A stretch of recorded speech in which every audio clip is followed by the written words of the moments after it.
जयंत पाटील साहेब जळगाव जिल्ह्यात त्यांचं आगमन झालंय। त्यांचं स्वागत करण्यासाठी व भेट घेण्यासाठी आम्ही ठिकाणी आलो होतो।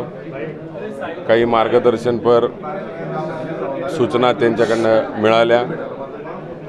साहेबांनी मतदारसंघाचा चालू असलेल्या प्रचारासंदर्भात आढावा घेतला आणि काही सूचना केल्या।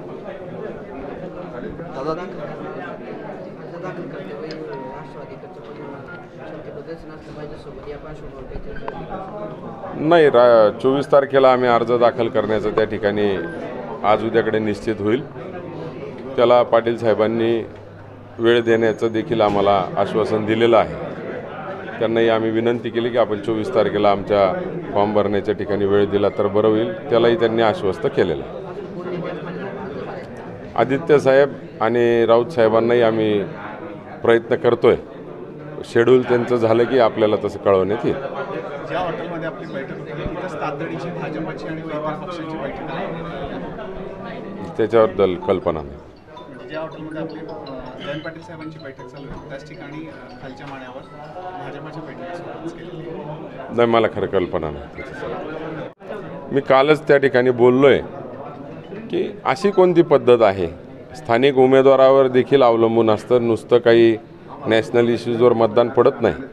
नॅशनल इश्यूज शेवटी गावागावात पोहोचवणारा, लोकांपर्यंत पोहोचवणारा तो उमेदवार असतो आणि उमेदवाराचाच त्या ठिकाणी फोटो नाही म्हणजे कुठंतरी शंकेलाही कारण आहे किंवा उमेदवाराला चेहरा का भाजपलाच मान्य नाही अशातली काही परिस्थिती आहे की काय त्या ठिकाणी। आता ते त्यांच्या घडामोडी आहेत, त्याच्याबद्दल आपण काही अधिक त्यावर बोलू शकत नाही।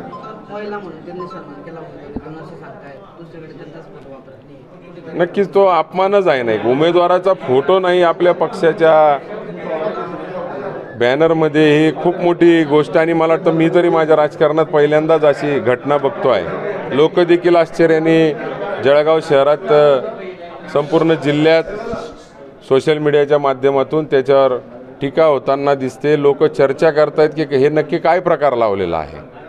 हे नक्की 100% कुठल्याही पक्षाचा असो, आम्ही सारेजण राजकारणात एक विचार मांडत असताना काम करतो, जो तो ज्याच्या त्याच्या पक्षाचा विचार मांडतो।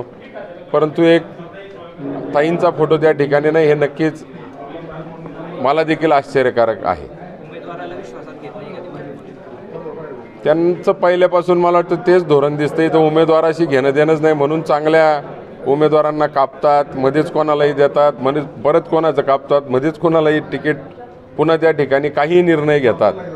त्यांचा जो ओव्हर कॉन्फिडन्स आहे की आमच्या पक्षाकडे बघूनच लोक मतदान करतील, मग कशाला इथं उन्मेष पाटलांचंच तिकीट कापलं, मग त्यांची कामगिरी कशी होती आणि काय होती? तुमची वरच्याच कामगिरीवर लोक मतदान देणार असतील तर मग उमेदवार बदलायची गरज काय होती एवढी?